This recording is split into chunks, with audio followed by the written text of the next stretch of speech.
এটা আইব না, মিশিং আইব না।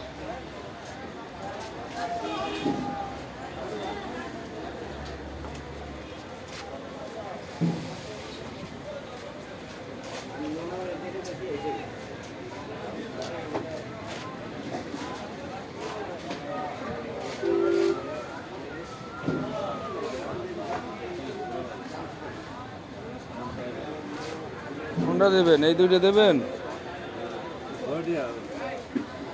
6 টাকা করে পিস। ওই 6 টাকা 10 টাকা বেচবেন, সমস্যা কি? বেচতে কি না করবো আপনারে?